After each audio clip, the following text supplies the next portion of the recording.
Assalamualaikum warahmatullahi wabarakatuh. Halo semuanya, perkenalkan, nama saya Mutia Dwi Julianti, asal dari Provinsi Kepulauan Bangka Belitung. Saat ini, saya sedang bertugas di Satker Kantor Wilayah Badan Pertanahan Nasional Provinsi Kepulauan Bangka Belitung. Video ini dibuat dalam rangka memenuhi tugas Latsar Agenda 1 tentang wawasan kebangsaan dan nilai-nilai bela negara. Sebelum pembahasan kita lebih jauh nih, kita bahas dulu yuk, apa sih wawasan kebangsaan itu?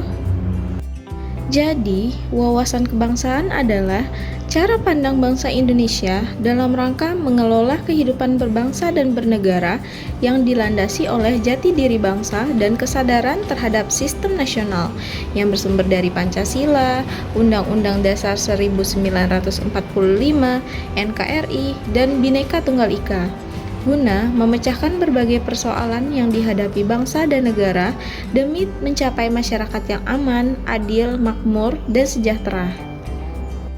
Jadi bisa kita simpulkan nih bahwa wawasan kebangsaan itu yaitu konsep cara pandang diri kita sendiri yang dilandasi oleh kesadaran diri kita sebagai warga negara Republik Indonesia yang cinta akan tanah air dengan lingkungan yang ada di sekitar kita dalam kehidupan berbangsa dan bernegara. Ada 4 hal nih yang paling penting yang harus kita ketahui dalam sejarah pembentukan negara Republik Indonesia, yaitu 4 konsensus dasar berbangsa dan bernegara. Yang pertama, Pancasila. Kedua, Undang-Undang Dasar 1945. Yang ketiga, NKRI. Dan yang keempat, Bhinneka Tunggal Ika. Selanjutnya, bela negara. Apa sih bela negara itu? Bela negara adalah tekad, sikap, dan perilaku serta tindakan warga negara baik secara perorangan maupun kolektif dalam menjaga kedaulatan negara, keutuhan wilayah, dan keselamatan bangsa dan negara yang dijiwai oleh kecintaannya kepada Negara Kesatuan Republik Indonesia yang berdasarkan Pancasila dan Undang-Undang Dasar Negara Republik Indonesia tahun 1945 dalam menjamin kelangsungan hidup bangsa Indonesia dan negara dari berbagai ancaman. Nilai-nilai bela negara ada 5 nih. Yang pertama, cinta tanah air. Yang kedua, sadar berbangsa dan bernegara. Ketiga, setia pada Pancasila. Keempat, berkorban untuk bangsa dan negara. Kelima, kemampuan awal bela negara. Setelah kita memahami arti dari wawasan kebangsaan dan nilai-nilai bela negara, selanjutnya kita akan membahas tentang tokoh pahlawan nasional Republik Indonesia. Depati Amir, lahir di Mendara, Bangka, pada tahun 1805.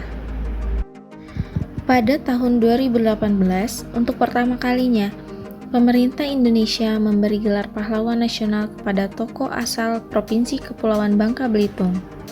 Ia adalah Depati Amir, yang dikukuhkan oleh Presiden Joko Widodo berdasarkan Keputusan Presiden Nomor 123/TK tahun 2018, tanggal 6 November 2018.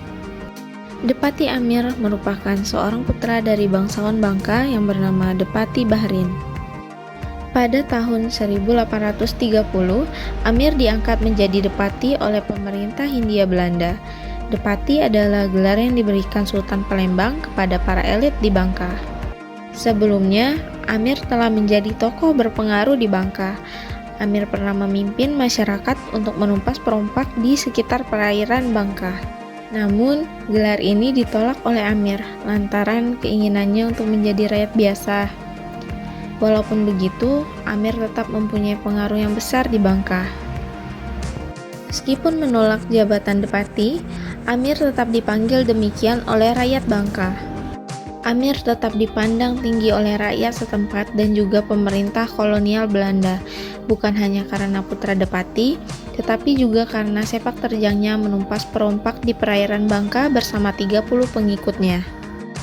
Perjuangan Depati Amir bermula dari urusan keluarganya dengan Belanda.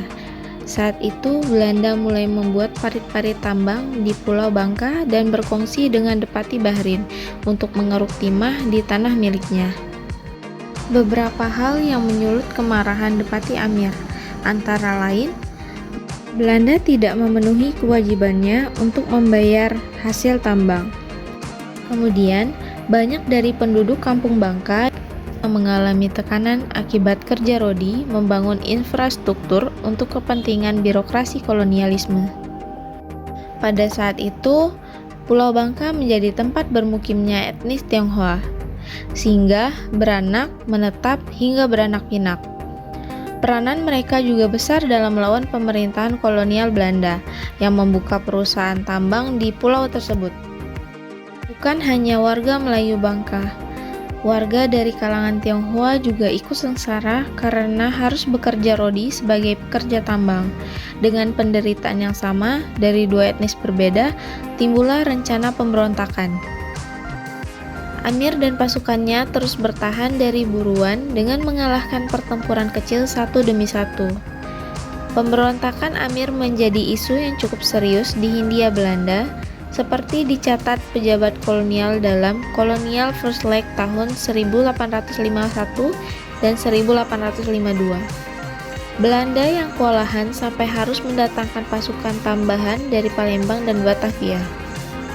Pada tahun 1849, setelah gagal ditangkap Belanda di Pangkal Pinang, Amir bersama dengan teman-temannya mendatangi kantor pemerintahan. Tindakan Amir menyulut pergolakan di Bangka, sehingga membuat Presiden Belanda untuk Bangka, V. van Olden, mengutus pejabat-pejabat penting untuk menangkapnya, namun usaha tersebut gagal. Perlawanan Amir baru dapat ditumpas setelah dilakukannya taktik menohok dari belakang. Belanda menyuap uang sebesar $1.000 Spanyol kepada 7 orang panglima dan 36 pasukan. Mereka terpaksa menyerah lantaran kekurangan logistik dan kelelahan fisik dalam menjalankan perang gerilya. Pada tanggal 7 Januari 1851, Amir berhasil ditangkap dalam kondisi sakit di distrik Sungai Selan. Depati Amir harus mengalami nasib pengasingan karena dianggap pemberontak yang meresahkan. Berdasarkan keputusan tanggal 11 Februari 1851, pemerintah mengasingkan Amir ke Kupang, Nusa Tenggara Timur. Sebagian pengikut setia Amir juga diasingkan ke Ambon, Banda, dan Ternate. Amir tak berhenti. Selama pengasingan, ia tetap berjuang sebagai penasehat perang bagi raja-raja Timur yang juga sedang berjuang melawan penguasa kolonial sekaligus menyebarkan ajaran agama Islam.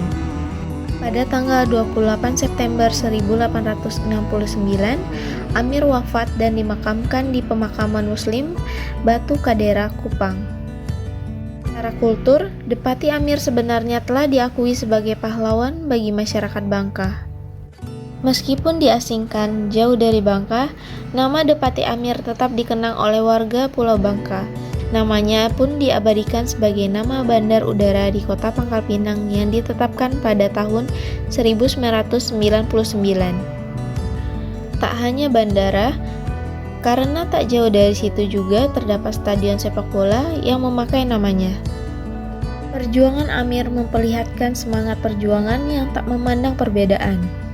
Ia tetap bisa bekerja sama dengan orang lain dari etnis lain untuk mencapai tujuan bersama demi mempertahankan rakyat dan tanah kelahirannya. Itulah sikap perjuangan dan keteladanan yang dicontohkan oleh pahlawan nasional Depati Amir.